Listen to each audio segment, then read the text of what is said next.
वाल्मिक कराडला 14 दिवसांची सीआयडी कोठडी सुनावण्यात आली आहे। वाल्मिक कराड याला 14 तारखेपर्यंत म्हणजेच 15 दिवसांची सीआयडी कोठडी सुनावली गेली आहे। सीआयडीनं 15 दिवसांची कोठडी मागितली आणि कोर्टानं देखील 15 दिवसांची कोठडी दिली आणि या मधल्या दिवसामध्ये तपास आणखी वेगानं केला जाईल।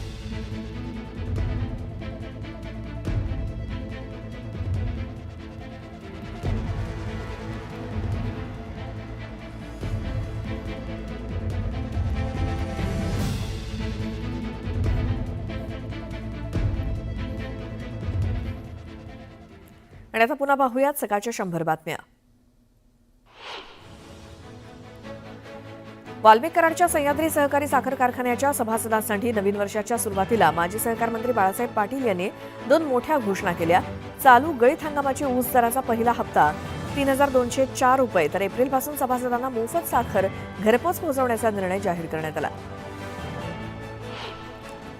मुंबईत समृद्धी महामार्गावरील इगतपुरी ते आमणे टप्प्याचं 100% काम पूर्ण झालंय। अखेरच्या टप्प्यातील कामं पूर्ण होताच मार्चमध्ये वाहतूक सेवा सुरू करण्याचं महाराष्ट्र राज्य रस्ते विकास महामंडळाचं नियोजन आहे। त्यामुळे नव्या वर्षात नागपूर मुंबई प्रवास अतिवेगवान म्हणजेच केवळ 8 तासांचा होणार आहे। ठाणे इंटिग्रल रिंग मेट्रो प्रकल्पाबाबत एक मोठी अपडेट आहे। ठाणे इंटिग्रल रिंग मेट्रो प्रकल्प कॉरिडॉरसाठी जिओ टेक्निकल इन्व्हेस्टिगेशन सुरू करण्यात आलंय आणि हा महत्वाकांक्षी कॉरिडॉर 29 किलोमीटरचा असून यात 22 स्थानकं असणार आहेत तर यातील 2 स्थानकं भूमिगत असणार आहेत। 2029 पर्यंत ही मेट्रो ठाणेकरांच्या सेवेत दाखल होऊ शकते। 2024 हे वर्ष आतापर्यंतचं सर्वात उष्ण वर्ष ठरलंय। 2023 मध्ये सर्व उच्चांक मोडीत काढून औद्योगिकीकरण पूर्व काळापेक्षा गत वर्षात तापमान सरासरी 1.5 अंश सेल्सिअसनं वाढल्याची माहिती समोर आली आहे। सलग 13 महिने सरासरीपेक्षा जास्त तापमान होतं। राज्यातील साखर कारखान्यांनी डिसेंबर अखेरपर्यंत 29 लाख टन साखरेचं उत्पादन केलं। 15 नोव्हेंबरपासून सुरू झालेल्या साखर हंगामानं आता गती घेतली आहे आणि साखर पट्ट्यात चांगली थंडी असल्यामुळे साखर उतारा सुद्धा चांगला मिळत असल्यामुळे गाळपाला वेग आलाय। मुख्यमंत्री सौर कृषी वाहिनी हा राज्य शासनाचा महत्वाकांक्षी प्रकल्प आहे। या प्रकल्पाला गती देण्यासाठी जिल्हाधिकारी आणि पोलीस अधीक्षकांनी नियमित बैठका घेऊन अडचणी सोडवाव्यात असे आदेश मुख्यमंत्री देवेंद्र फडणवीसांनी दिलेत। महाराष्ट्रातील नवी मुंबई आणि उत्तर प्रदेशातील नोएडामध्ये लवकरच नवीन आंतरराष्ट्रीय विमानतळ सुरू होणार आहे। अशातच केंद्र सरकारनं विमानतळाच्या सुरक्षेसाठी 2800हून अधिक केंद्रीय उद्योगात सुरक्षा दलाचे कर्मचारी मंजूर केलेत। यात नवी मुंबई विमानतळासाठी 1840 पदांचा समावेश आहे। सोयाबीन खरेदी नोंदणीची मुदत 7 दिवसांनी म्हणजे 6 जानेवारीपर्यंत वाढवण्याचा निर्णय घेण्यात आलाय। नोंदणी केलेल्या शेतकऱ्यांच्या सोयाबीनची खरेदी नाफेड आणि एनसीसीएफ यांच्या मार्फत 12 जानेवारीपर्यंत केली जाणार आहे। आयटीडी सिमेंटेशनला वाढवण बंदराचं कंत्राट मिळालंय। 2025 या वर्षापासून या कामाला खऱ्या अर्थानं गती मिळणार आहे। सर्व हॅशटॅग तब्बल 76,220 कोटी रुपये खर्च करून बांधले जाणारं वाढवण बंदर देशातील सर्वात मोठं बंदर असणार आहे। मुंबई विद्यापीठाच्या उन्हाळी सत्राच्या परीक्षांच्या तारखा जाहीर करण्यात आल्या आहेत। 18 ते 26 मार्च दरम्यान या परीक्षा सुरू होतील। 439 परीक्षा केंद्रावरती 1,38,000 विद्यार्थी परीक्षा देणार आहेत। उत्तर प्रदेशातील प्रयागराज इथे होणाऱ्या कुंभमेळ्याच्या निमित्तानं रेल्वे विभागाच्या IRCTC कडनं भारत गौरव या विशेष रेल्वेचं नियोजन करण्यात आलंय।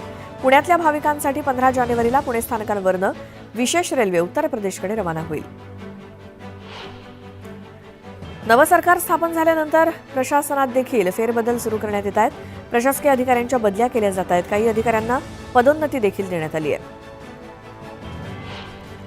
लाल कांद्याचे सोलापूर बाजारात 36,000, नाशिक जिल्ह्यामध्ये 1 लाख क्विंटल तर अहिल्यानगर जिल्ह्यामध्ये 15,000 क्विंटलची आवक झाली तर राज्यामध्ये जवळपास 2,30,000 क्विंटलची आवक झाली। लाल कांद्याला कमीत कमी 1400 रुपयांपासून ते 2,650 रुपयांपर्यंतचा सरासरी दर मिळाला। नागरिकांची सुरक्षितता तसंच दुचाकी अपघातातील मृत्यूचं वाढतं प्रमाण रोखण्यासाठी आजपासून राष्ट्रीय महामार्गावरती हेल्मेट वापरणं बंधनकारक आहे। दुचाकी चालक आणि मागे बसलेला त्याचा सहप्रवासी अशा दोघांनीही हेल्मेट वापरणं सक्तीचं आहे। संतोष देशमुख यांचे बंधू धनंजय देशमुख यांनी उच्च न्यायालयाच्या औरंगाबाद खंडपीठात क्रिमिनल रिट याचिका दाखल केली। मंत्री धनंजय मुंडे यांची मंत्रिपदावरून हकालपट्टी करावी अशी मागणी या याचिकेत करण्यात आली आहे।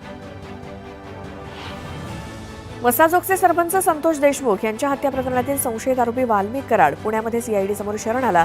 मसाजोगचे सरपंच संतोष देशमुख हत्या प्रकरणात वाल्मिक कराड 3 आठवड्यापासून फरार होता आणि या प्रकरणात आतापर्यंत 4 आरोपींना अटक झाली आहे. शरण येण्यापूर्वी वाल्मिक कराड सोलापूरला देवदर्शनासाठी गेला होता असा दावा कराड समर्थकानं न्यूज 18 लोकमतशी बोलताना केला.